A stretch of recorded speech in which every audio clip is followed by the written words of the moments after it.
Trump's press secretary now says the U.S. is in the early stages of deciding whether the American embassy in Israel should be moved from Tel Aviv to Jerusalem. The United Nations Security Council are now calling for an urgent meeting to address President Trump's decision to recognize Jerusalem as Israel's capital.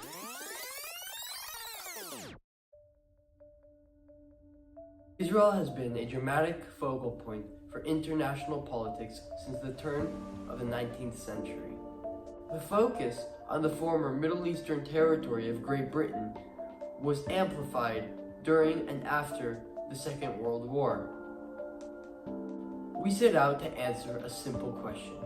What were the factors that led to the formation of Israel? It was a surprisingly tedious task to chronicle the rich history of Israel.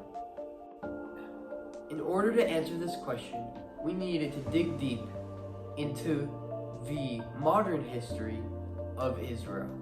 Our story takes us back to the 1800s, where the pro-Israel movement begins.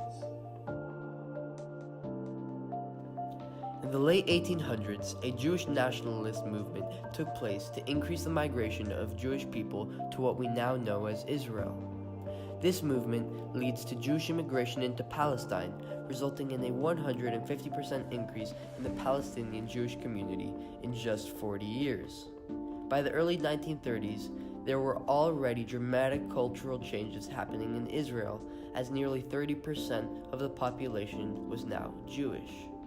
An increase in anti-Semitism around the world led to even more Jewish immigration into Israel, Palestine. This led to conflict in between Jews and Britain because this immigration was illegal. This also led to conflict in between Jews and Arab Palestinians over land disputes.